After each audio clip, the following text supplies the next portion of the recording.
Well, Larry Manetti, it is great to see you again. Oh, thank you. It's a pleasure. Thinking about your career, 50 years in showbiz for you. I mean, I feel all 50 years.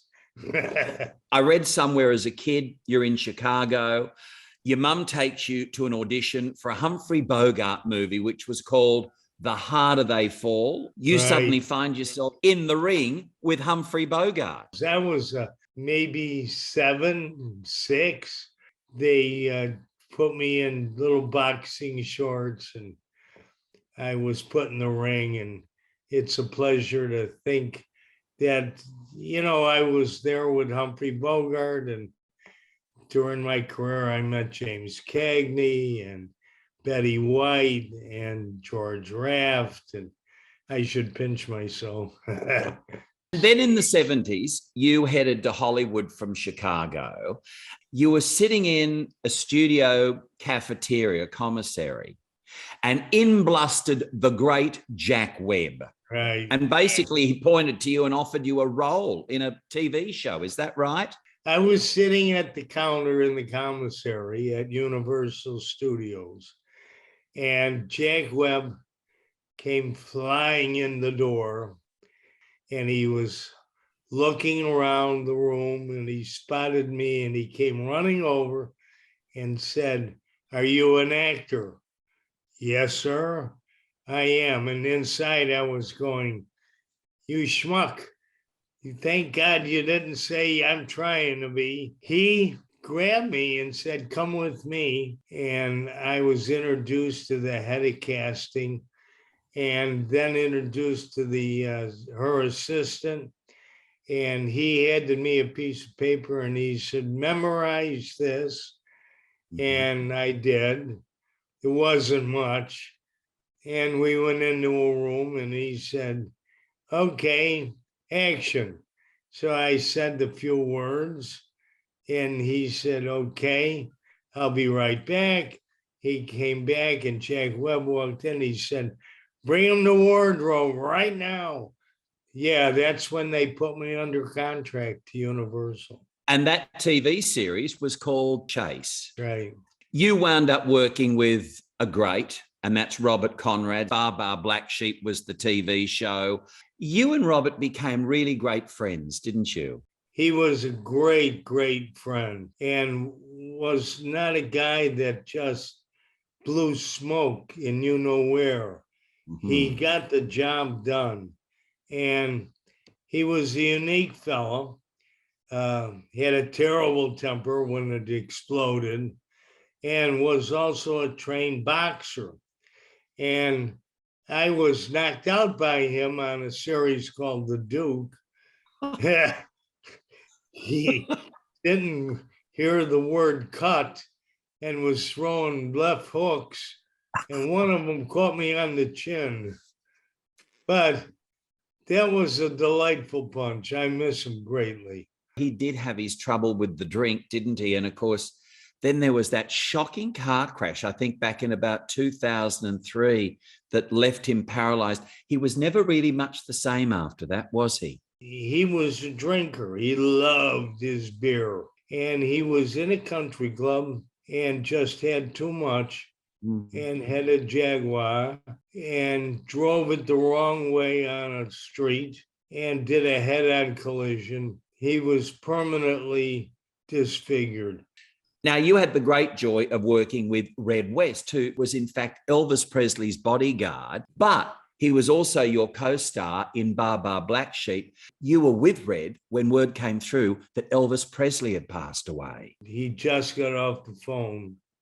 And he turned around, he had tears in his eyes, and he just looked at me and said, "Elvis is gone."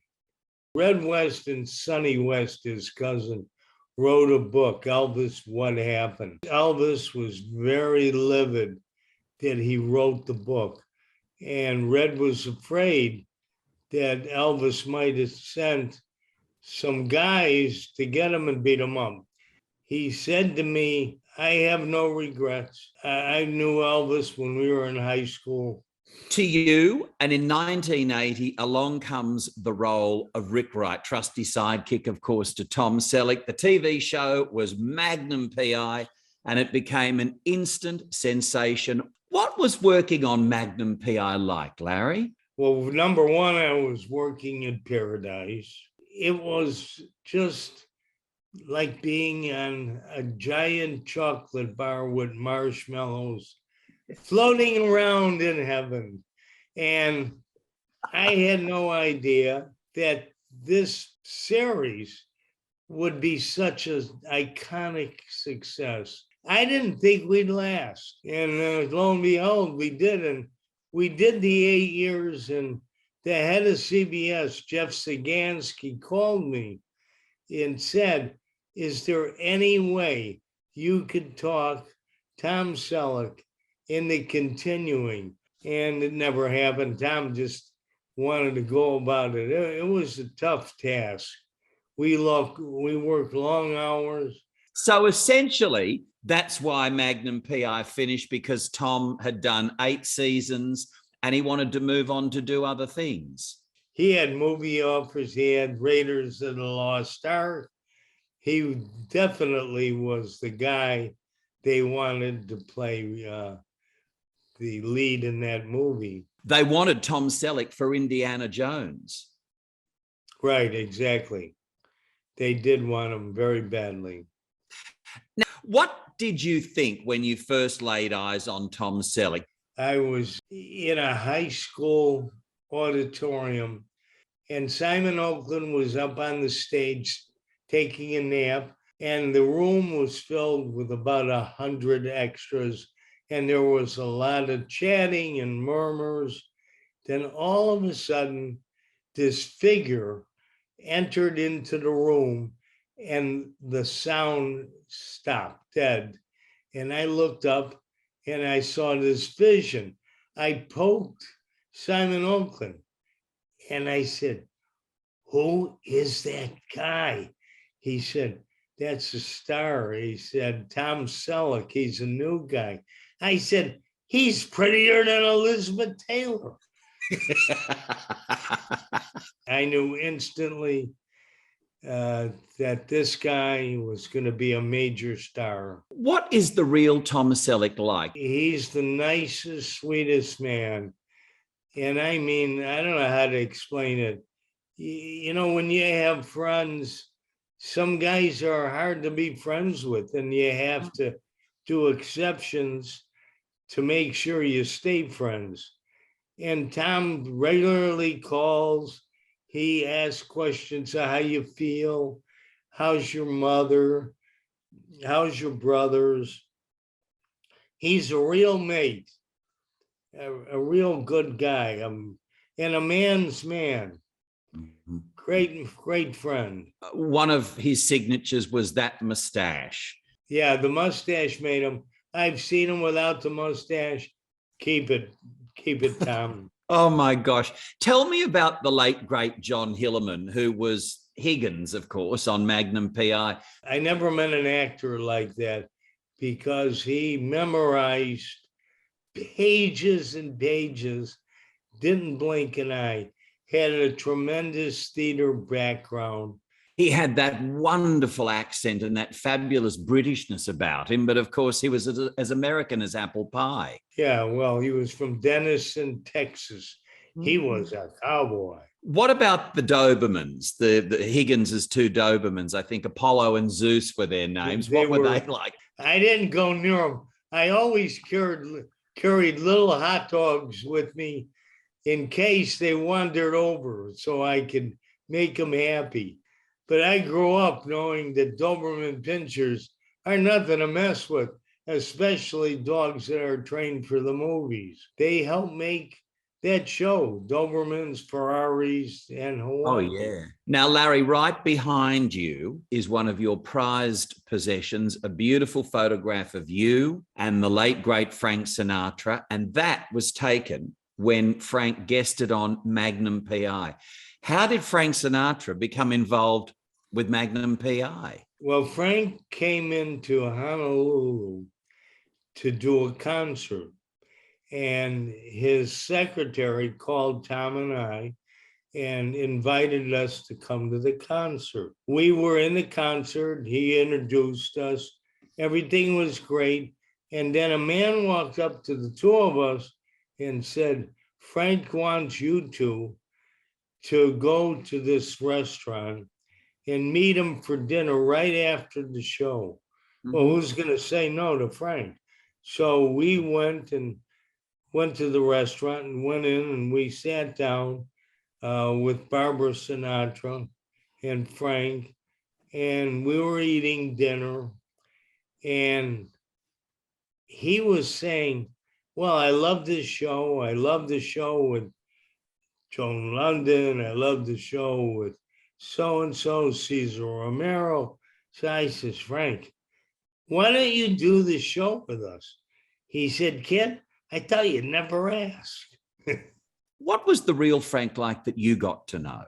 Frank is a guy, a man that every woman and every man would like to meet. Every man and every woman would like to be him, hang around him. Frank was a very unique guy, and he loved his music. He loved his friends. He loved life to the fullest. He loved women. You know, Sinatra was Sinatra. When you say Frank Sinatra, it's like a thunderbolt. You know, he was a very generous man, wasn't he, Larry? Very. If there were friends who were down on their luck, he very quietly did absolutely amazing things, didn't he, for them? Well, he gave a lot of money to the poor. He'd watch the news. If somebody's house burned down, he'd have his secretary find out who it was and send him a check to help him. And Wow. there was an incident when we were walking through a hotel. A woman walked up and she came up to Frank and said, Mr. Sinatra, my husband is not doing well. He's got cancer. And I wish that you could write him a note and cheer him up. Frank said, all right, be happy to. So he jotted down something on a piece of paper that she gave him. And then he stopped and took his cufflinks off, which were diamonds. He said, here, sell them. It'll help you and your husband. There's also that incredible story too of George Raft being down on his luck and unable to afford a funeral that Frank quietly looked after. Well, there's more to it than that. George Raft was sick in the hospital, penniless, and Frank and George were friends, and Frank was paying his bill at the hospital and calling him every day and letting him know that he's taking care of him and not to worry. You also think of Magnum P.I. and some of the other great stars that guested on the show. Carol Burnett, Ernest Borgnine. What was Carol Burnett like? Was she great to have on set and to work with? Carol Burnett is, you know, when she does that, she's a big love. And she's a very, very talented woman. Sings like a bird. And I've been with her on films that she sang. And I was in awe. And she's very, very conscious of her performance. And she's 88 today. You know what's interesting, Larry, is you've worked with no end of great stars, and it seems you got on with everyone. Now, I was surprised to note this because I've interviewed the fabulous Angela Lansbury and found her absolutely divine. To my surprise, you worked with Angela and you didn't. She was kind of huffy, like had a stick where the sun don't shine. And she was a problem for me. She had a time set on her clock that if she were doing offstage dialogue with you, if the little buzzer rang, she was gone. She left. And when an actor does offstage with another actor, that's a big deal to stay. So it's something I don't want to discuss.